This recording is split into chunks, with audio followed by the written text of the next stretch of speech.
नमस्कार, आप देख रहे हैं जी मध्य प्रदेश छत्तीसगढ़। आपके साथ मैं शुभ्रा सुमन। भोपाल के श्यामला हिल्स इलाके में बोट क्लब के सामने जंगल में कल रात भीषण आग लग गई। आग लगने से इलाके में अफरा तफरी का माहौल हो गया। आग पर काबू पाने के लिए दमकल की 10 गाड़ियां मौके पर पहुंची और कड़ी मशक्कत की। आग लगने की वजह का खुलासा फिलहाल नहीं हुआ है। जहां ये आग लगी है वहां से सीएम हाउस काफी करीब बताया जा रहा है। तो ये बड़ी खबर जिस पर लगातार हमारी निगाहें बनी हुई हैं। मकरंद काले जी मीडिया संवाददाता जुड़ गए हैं हमारे साथ। मकरंद, जहां पर आग लगी है सीएम हाउस वहां से काफी करीब है। कितनी मशक्कत करनी पड़ी दमकल कर्मियों को आग बुझाने में, और क्या आग पूरी तरह बुझ गई है? कारणों का पता अभी नहीं चल पाया। देखिए, देर रात तक आग बुझाने का काम जारी रहा और देर रात आग बुझा ली गई। सीएम हाउस से चंद कदमों की दूरी पर ही बोट क्लब से था और बोट क्लब के सामने जो प्रतिष्ठान बने हुए हैं, निजी प्रतिष्ठान बने हुए हैं जो ठेके पर चलते हैं, उनके पीछे जो जंगल है वहां पर आग लगी थी। आग लगने के कारणों का पता नहीं है। फिलहाल जो सूत्र बता रहे हैं, जो अधिकारियों को आशंका है कि किसी ने जलती हुई कोई वस्तु वहां पर फेंकी होगी, जलती हुई सिगरेट फेंकी होगी, जिस वजह से आग लगी। हालांकि उचित कारण जांच के बाद ही पता चल पाएगा। लेकिन फिलहाल आग पर काबू पा लिया गया है और दमकल की 10 गाड़ियों ने मिलकर आग पर काबू पाया है। ठीक है, तो दमकल कर्मियों ने बड़ी मशक्कत के बाद आग पर काबू पाया है। कारणों का पता आगे चलेगा। शुक्रिया मकरंद आपका इस जानकारी के लिए।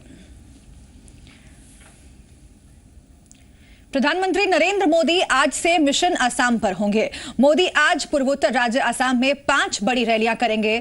मोदी तिनसुकिया, माजुली, बिहपुरिया, बोकाखाट और जोरहाट में चुनाव रैलियों को संबोधित करेंगे। असम में विधानसभा की 126 सीटें हैं और बीजेपी 91 सीटों पर चुनाव लड़ रही है।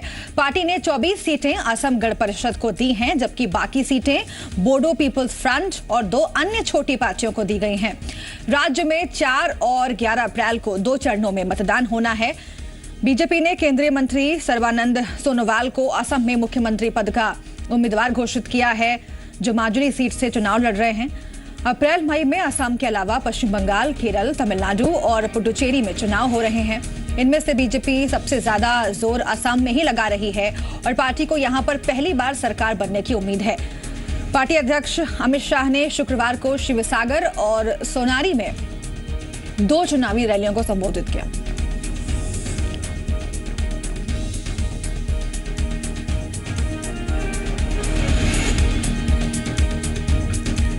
तो असम में चुनाव प्रचार में लगी हुई है बीजेपी। इधर बीजेपी ने पीडीपी के साथ मिलकर जम्मू कश्मीर में सरकार बनाने का रास्ता तय कर लिया है और ये रास्ता अब साफ होता नजर आ रहा है। आज पीडीपी और बीजेपी के विधायक राज्यपाल एनएन वोहरा से मुलाकात करेंगे। इस बैठक में शपथ ग्रहण कार्यक्रम को लेकर बातचीत की जाएगी।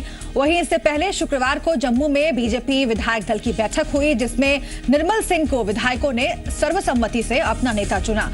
बैठक में बीजेपी महासचिव राम माधव और पीएमओ में राज्य मंत्री जितेंद्र सिंह ने भी हिस्सा लिया। बताया जा रहा है कि निर्मल सिंह फिर से नई सरकार में उप मुख्यमंत्री बनेंगे। गुरुवार को बीजेपी ने महबूबा मुफ्ती को अपना नेता चुना था। 22 मार्च को दिल्ली में पीएम मोदी से मुलाकात के बाद महबूबा मुफ्ती ने बीजेपी पीडीपी गठबंधन की सरकार बनाने पर सहमति दी थी। 7 जनवरी को पूर्व सीएम मुफ्ती मोहम्मद सईद का निधन हो गया था। इसके बाद से ही राज्य में राज्यपाल शासन लागू है।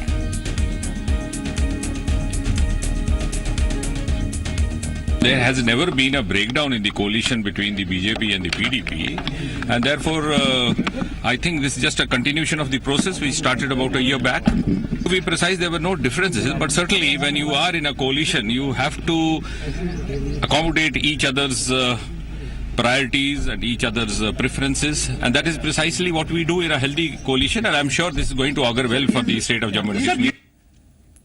और अब बात सीएम शिवराज सिंह चौहान के दिल्ली दौरे की। शुक्रवार को दिल्ली दौरे के दौरान सीएम शिवराज सिंह चौहान केंद्रीय चुनाव समिति की बैठक में शामिल हुए और इसके बाद शिवराज सिंह चौहान ने प्रधानमंत्री मोदी से भी मुलाकात की।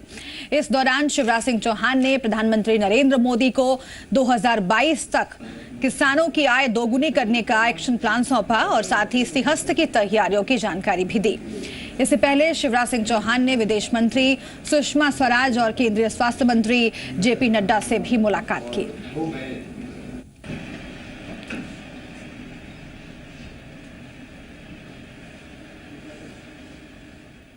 छत्तीसगढ़ में विधायकों की सैलरी बढ़ाए जाने को लेकर प्रस्ताव पेश कर दिया है। इस प्रस्ताव में विधायकों की मौजूदा सैलरी में 46% की बढ़ोतरी की बात रखी गई है। दूसरी ओर किसानों की हालत इस प्रदेश में अच्छी नहीं है। किसान प्राकृतिक आपदाओं के बीच जिंदगी हारते हुए दिख रहे हैं। औसतन हर रोज 4 किसान सूबे में आत्महत्या कर रहे हैं। ऐसे में जी मध्य प्रदेश छत्तीसगढ़ ये सवाल खड़ा कर रहा है कि क्या माननीय को बढ़ाई जाने वाली सैलरी को किसानों के हित में खर्च नहीं किया जा सकता। छत्तीसगढ़ में विधायकों की तनख्वाह बढ़ाए जाने के प्रस्ताव को सामने रख दिया गया है। इस प्रस्ताव के मुताबिक विधायकों की सैलरी में लगभग 46% की बढ़ोतरी की जाएगी। यानी इस प्रस्ताव के पास होने के बाद विधायकों की सैलरी जो मौजूदा समय में 76,000 रुपए प्रति महीने है, वो बढ़कर तकरीबन 1,10,000 रुपए हो जाएगी। विधायकों के वेतन में वृद्धि 3 साल से की जा रही है। हालांकि विधायक इससे ज्यादा वेतन बढ़ाए जाने की मांग कर रहे हैं। इस वेतन वृद्धि से सरकारी खजाने पर 7 करोड़ का बोझ बढ़ेगा। यानी छत्तीसगढ़ में विधायकों की जेब के वजन को बढ़ाए जाने के लिए एकजुटता दिखाई जा रही है। माननीयों की तनख्वाह बढ़े, सवाल ये नहीं। दरअसल जी मध्य प्रदेश छत्तीसगढ़ ये सवाल उठा रहा है कि जिस प्रदेश में किसानों की हालात ठीक नहीं, जहां हर रोज किसानों की आत्महत्या की खबरें आती हैं, क्या ये माननीय किसानों के हित के लिए अपने वेतन बढ़ोतरी के खर्च को किसानों को बोनस देने के लिए खर्च नहीं कर सकते? इसी मसले पर खुद विधायक अमित जोगी ने भी माननीयों के तनख्वाह बढ़ाए जाने को लेकर सवाल खड़े किए हैं और मुख्यमंत्री को खत लिखा है। मेरा ये मानना है कि इस तरह की वृद्धि विधायकों को बिल्कुल स्वीकार नहीं करनी चाहिए। हमारी तनख्वाह बढ़ाएं, हमें सुविधाएं और दें, लेकिन पहले किसानों को उनका अधिकार दें। हम आपको कांग्रेस और बीजेपी की प्रतिक्रिया भी सुनाएंगे, लेकिन उससे पहले छत्तीसगढ़ के किसानों के हालात को जरा समझ लीजिए। एनसीआरबी यानी कि भारत सरकार की नेशनल क्राइम रिसर्च ब्यूरो के आंकड़े बताते हैं कि छत्तीसगढ़ में 2006 से 2010 के बीच हर साल औसतन 1,555 किसानों ने आत्महत्याएं की। यानी छत्तीसगढ़ में हर दिन 4 से अधिक किसानों ने खुदकुशी कर ली।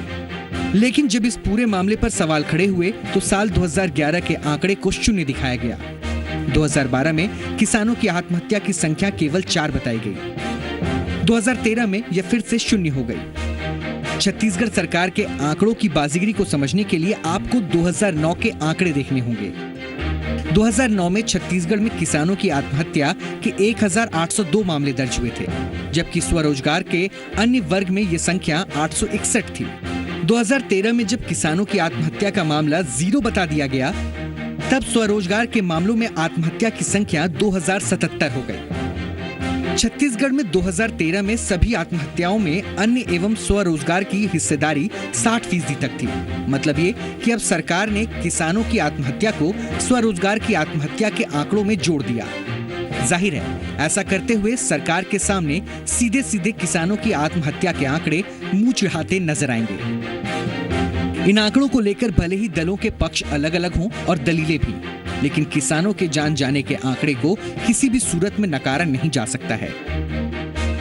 इसलिए सवाल है कि जिस प्रदेश में किसानों की हालत इतनी खराब है, वहां सरकारी खजाने पर बोझ देकर विधायकों की तनख्वाह बढ़ाने के बजाय क्या किसानों के हितों के बारे में नहीं सोचा जा सकता है?